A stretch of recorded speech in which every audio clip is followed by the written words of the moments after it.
Hi guys, welcome back. Another day here, Monday, our read along. I just want to make sure that you go to Biblioboard to get your free copy of Alice's Adventures in Wonderland. We're going to be reading Chapter 3 today. A caucus race and a long tail. They were indeed a queer-looking party that assembled on the bank. The birds with draggled feathers, the animals with their furs clinging close to them, and all dripping wet, cross, and uncomfortable. The first question, of course, was how to get dry again. They had a consultation about this, and after a few minutes it seemed quite natural to Alice to find herself talking familiarly with them as if she had known them all her life. Indeed, she had quite a long argument with the Lory, who was last turned sulky and would only say, "I am older than you, and must know better," and this Alice would not allow. Without knowing how old it was, and as the Lory positively refused to tell its age, there was no more to be said. At last the mouse, who seemed to be a person of some authority among them, called out, "Sit down, all of you, and listen to me. I'll soon make you dry enough." They all sat down at once, in a large ring, with the mouse in the middle. Alice kept her eyes anxiously fixed on it, for she felt sure she would catch a bad cold if she did not get dried very soon. "Ahem," said the mouse, with an important air. "Are you all ready? This is the driest thing I know. Silence all around, if you please." William the Conqueror, whose cause was favored by the Pope, was soon submitted to by the English, who wanted leaders and had been of late much accustomed to usurpation and conquest. Edwin and Morcar, the Earls of Mercia and Northumbria. "Ugh!" said the Lory, with a shiver. "I beg your pardon," said the mouse, frowning, but very politely. "Did you speak?"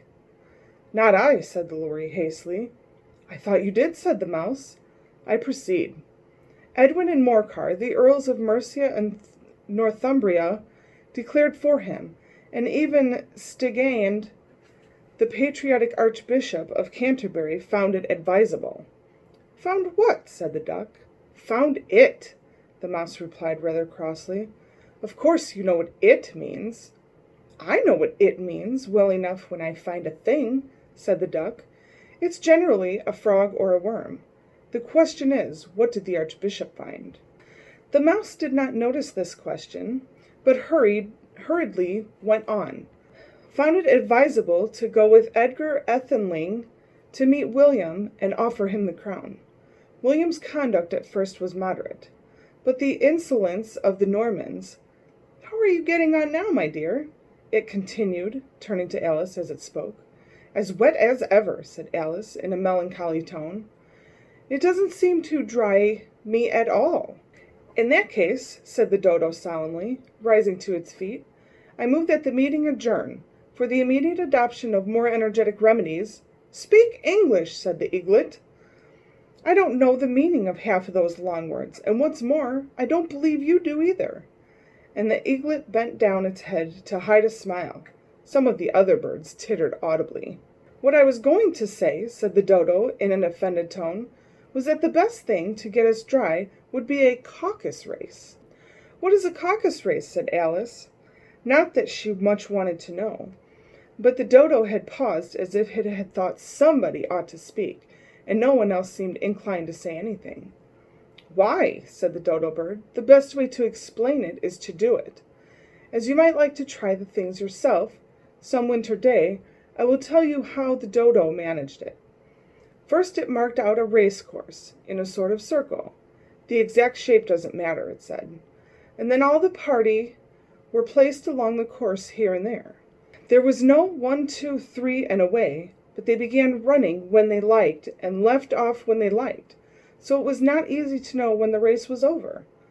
However, when they had been running half an hour or so, and were quite dry again, the dodo suddenly called out, 'The race is over!' And they all crowded around it, panting and asking, 'But who has won?' The question the dodo could not answer without a great deal of thought, and it sat for a long time with a finger pressed upon its forehead, the position in which you usually see Shakespeare in the pictures of him, while the rest waited in silence. At last the dodo said, "Everybody has one, and all must have prizes." "But who is to give the prizes?" quite a chorus of voices asked. "Why, she, of course," said the dodo, pointing to Alice with one finger. And the whole party at once crowded round her, calling out in a confused way, "Prizes! Prizes!" Alice had no idea what to do, and in despair she put her hand in her pocket and pulled out a box of comfits. Likely the salt water had not gotten into it, and handed them round as prizes. There was exactly one apiece, all round. "But she must have a prize herself, you know," said the mouse. "Of course," the dodo replied very gravely. "What else have you got in your pocket?" he went on, turning to Alice. "Only a thimble," said Alice sadly. "Hand it over here," said the dodo.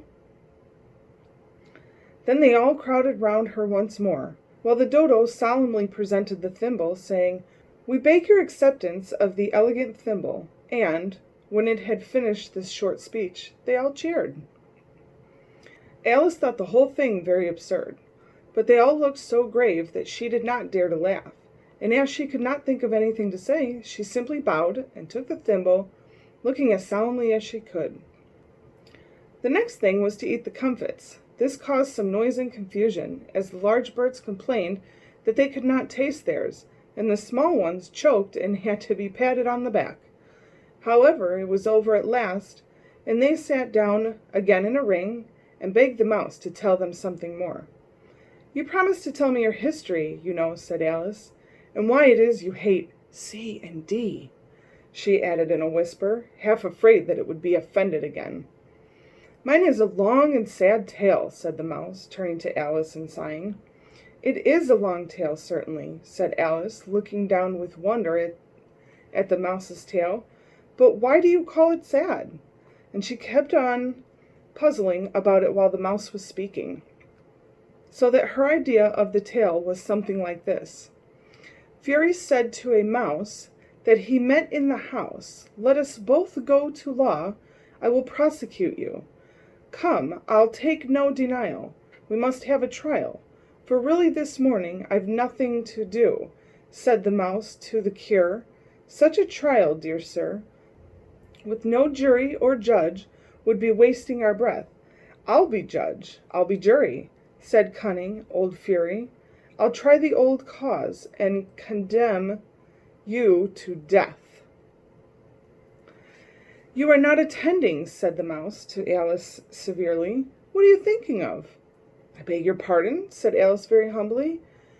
"You had got to the fifth bend, I think." "I had not," cried the mouse sharply and very angrily. "A knot?"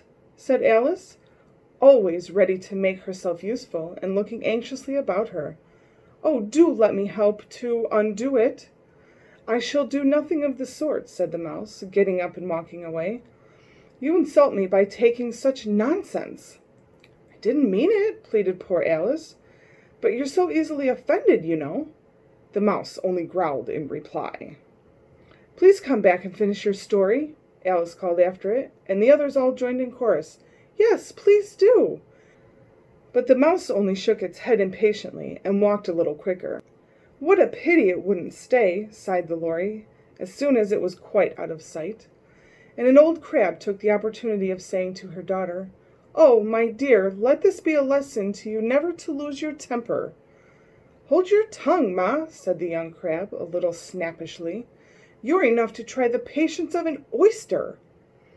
"I wish I had our Dinah here. I know I do." And Alice aloud, addressing nobody in particular, "She'd soon fetch it back." "And who is Dinah, if I might venture to ask the question?" said the Lory. Alice replied eagerly, for she was always ready to talk about her pet. "Dinah's our cat, and she's such a capital one for catching mice, you can't think. And oh, I wish you could see her after the birds. Why, she'll eat a little bird as soon as look at it." This speech caused a remarkable sensation among the party. Some of the birds hurried off at once. One old magpie began wrapping itself up very carefully, remarking, "I really must be getting home. The night air doesn't suit my throat." And a canary called out in a trembling voice to its children, Come away, my dears. It's high time you were all in bed." On various pretexts they all moved off, and Alice was soon left alone. "I wish I hadn't mentioned Dinah," she said to herself in a melancholy tone. "Nobody seems to like her down here, and I'm sure she's the best cat in the world. Oh, my dear Dinah, I wonder if I shall ever see you any more." And here poor Alice began to cry again, for she felt very lonely and low-spirited. In a little while, however, she again heard a little pattering of footsteps in the distance, and she looked up eagerly, half hoping that the mouse had changed its mind and was coming back to finish his story. Chapter 4. The Rabbit Sends in a Little Bill. It was the White Rabbit, trotting slowly back again, and looking anxiously about as it went, as if it had lost something, and she heard it muttering to itself, "The Duchess! The Duchess! Oh, my dear paws! Oh, my fur and whiskers! She'll get me executed, as sure as ferrets are ferrets! Where can I have dropped them, I wonder?" Alice guessed in the moment that it was looking for the fan and the pair of white kid gloves, and she very good-naturedly began hunting about for them. But they were nowhere to be seen. Everything seemed to have changed since her swim in the pool, and the great hall, with the glass table and the little door, had vanished completely. Very soon the rabbit noticed Alice as she went hunting about, and called out to her in an angry tone, "Why, Marianne, what are you doing out here? Run home this moment and fetch me a pair of gloves and a fan. Quick now!" And Alice was so much frightened that she ran off at once in the direction it pointed to, without trying to explain the mistake that it had made. "He took me for his housemaid," she said to herself as she ran. "How surprised he'll be when he finds out who I am! But I'd better take him his fan and gloves, that is, if I can find them." As she said this, she came upon a neat little house, on the door of which was a bright brass plate with the name W. Rabbit engraved on it. She went in without knocking, and hurried upstairs, in great fear lest she should meet the real Marianne, and be turned out of the house before she had found the fan and gloves. "How queer it seems," Alice said to herself, "to be going messages for a rabbit. I suppose Dinah will be sending me on messages next." And she began fancying the sort of thing that would happen. "Miss Alice, come here directly and get ready for your walk." "Coming in a minute, nurse. But I've got to watch this mouse hole till Dinah comes back, and see that the mouse doesn't get out. Only I don't think," Alice went on, "that they'd let Dinah stop in the house if it began ordering people about like that." By this time she had found her way into a tidy little room with a table in the window, and on it, as she had hoped, a fan and 2 or 3 pairs of tiny white kid gloves. She took up the fan and a pair of the gloves, and was just going to leave the room when her eye fell upon a little bottle that stood near the looking-glass. There was no label this time with the words, "Drink me," but nevertheless she uncorked it and put it to her lips. "I know something interesting is sure to happen," she said to herself, "whenever I eat or drink anything, so I'll just see what this little bottle does. I do hope it'll make me grow large again, for really I'm quite tired of being such a tiny little thing." It did so indeed, and much sooner than she had expected. Before she had drunk half the bottle, she found her head pressing against the ceiling, and she had to stoop to save her neck from being broken. She hastily put down the bottle, saying to herself, "That's quite enough. I hope I shan't grow any more. As it is, I can't get out of the door. I do wish I hadn't drunk quite so much." Alas, it was too late to wish that. She went on growing and growing, and very soon had to kneel down on the floor. In another minute there was not even room for this, and she tried the effect of lying down, with one elbow against the door and the other arm curled around her head. Still she went on growing, and, as a last resource, she put one arm out of the window and one foot up the chimney, and said to herself, "Now I can do no more, whatever happens. What will become of me?" Luckily for Alice, the little magic bottle had now had its full effect, and she grew no larger. Still, it was very uncomfortable, and, as there seemed to be no sort of chance of her ever getting out of the room again, no wonder she felt unhappy. It was much pleasanter at home, thought poor Alice, when one wasn't always growing larger and smaller and being ordered about by mice and rabbits. I almost wish I hadn't gone down that rabbit hole. And yet, it's rather curious, you know, this sort of life. I do wonder what can have happened to me. When I used to read fairy tales, I fancied that kind of thing never happened, and now here I am in the middle of one. There ought to be a book written about me. That there ought. And when I grow up, I'll write one. But I'm grown up now," she added in a sorrowful tone. "At least there's no room to grow up any more here." "But then," thought Alice, "shall I never get any older than I am now? That'll be a comfort one way, never to be an old woman, but then always to have lessons to learn. Oh, I shouldn't like that." "Oh, you foolish Alice," she answered herself. "How can you learn lessons in here? Why, there's hardly room for you, and no room at all for any lesson books." And so she went on, taking first one side and then the other, and making quite a conversation of it altogether. But after a few minutes she heard a voice outside, and stopped to listen. "Marianne, Marianne," said the voice, "fetch me my gloves at this moment." Then came a little pattering of feet on the stairs.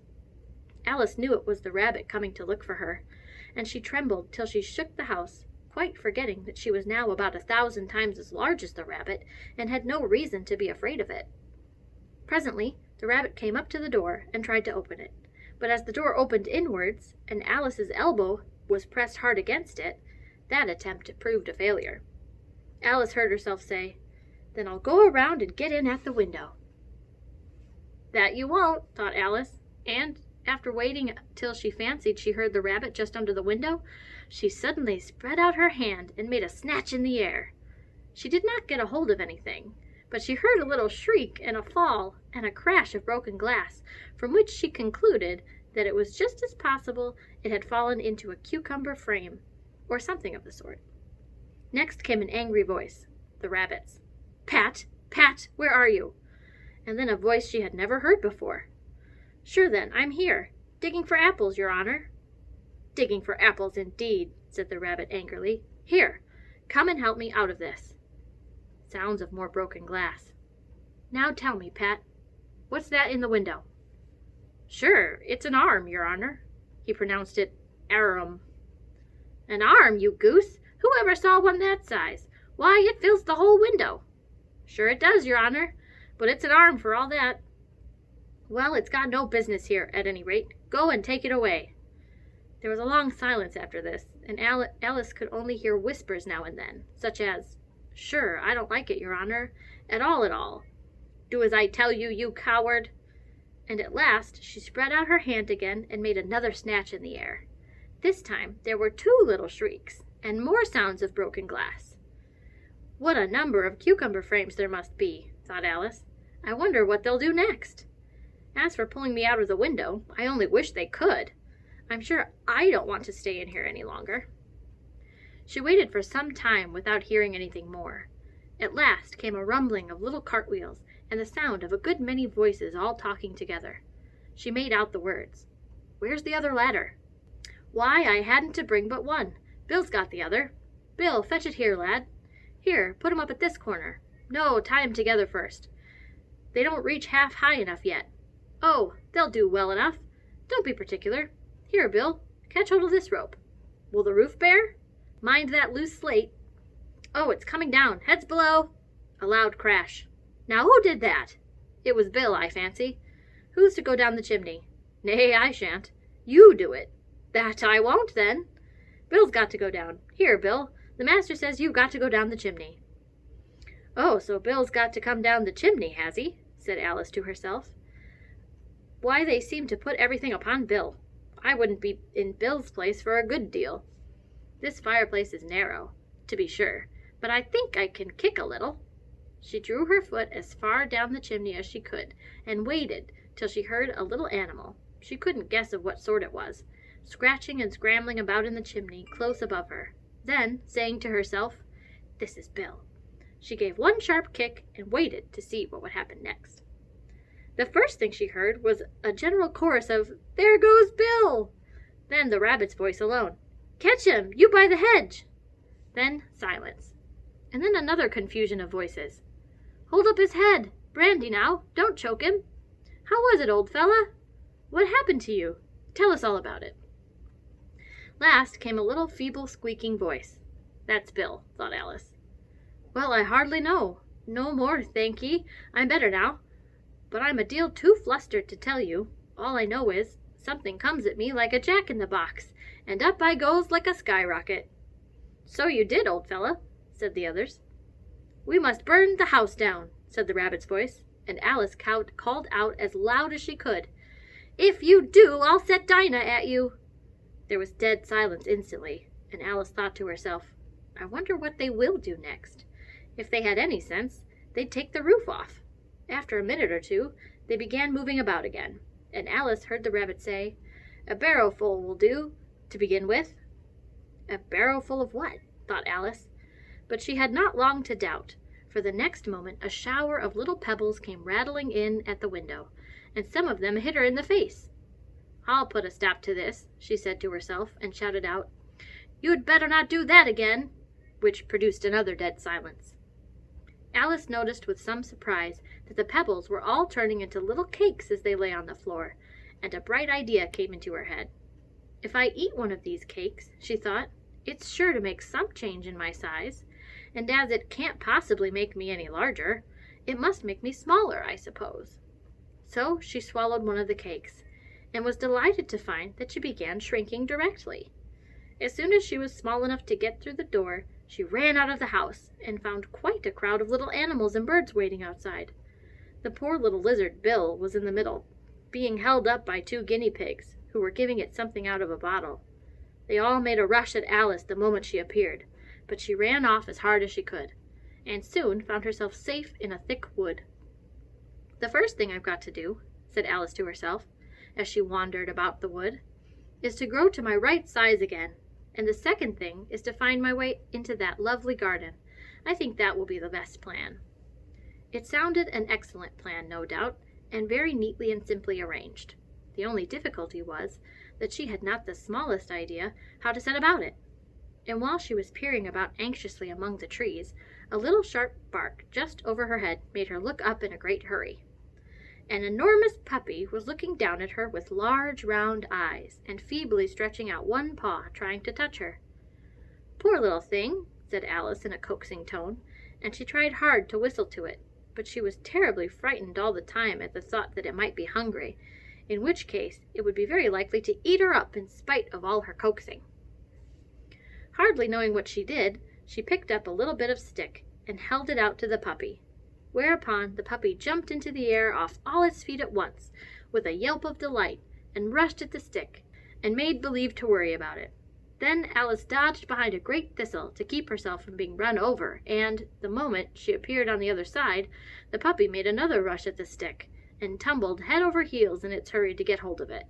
Then Alice, thinking it was very like having a game of play with the cart horse, and expecting every moment to be trampled under its feet, ran around the thistle again. Then the puppy began a series of short charges at the stick, running a very little way forwards each time and a long way back, and barking hoarsely all the while, till at last it sat down a good way off, panting, with its tongue hanging out of its mouth, and its great eyes half shut. This seemed to Alice a good opportunity for making her escape, so she set off at once, and ran till she was quite tired and out of breath, until the puppy's bark sounded quite faint and in the distance. "And yet what a dear little puppy it was," said Alice, as she leant against the buttercup to rest herself, and fanned herself with one of the leaves. "I should have liked teaching it tricks very much, if I'd only been the right size to do it. Oh dear, I'd nearly forgotten that I've got to grow up again. Let me see, how is it to be managed? I suppose I ought to eat or drink something or other, but the great question is, what?" The great question certainly was what. Alice looked all around her at the flowers and the blades of grass, but she could not see anything that looked like the right thing to eat or drink under the circumstances. There was a large mushroom growing near her, about the same height as herself, and when she had looked under it, and on both sides of it, and behind it, it occurred to her that she might as well look and see what was on the top of it. She stretched herself up on tiptoe and peeped over the edge of the mushroom, and her eyes immediately met those of a large blue caterpillar that was sitting on the top with its arms folded, quietly smoking a long hookah, and taking not the smallest notice of her or of anything else.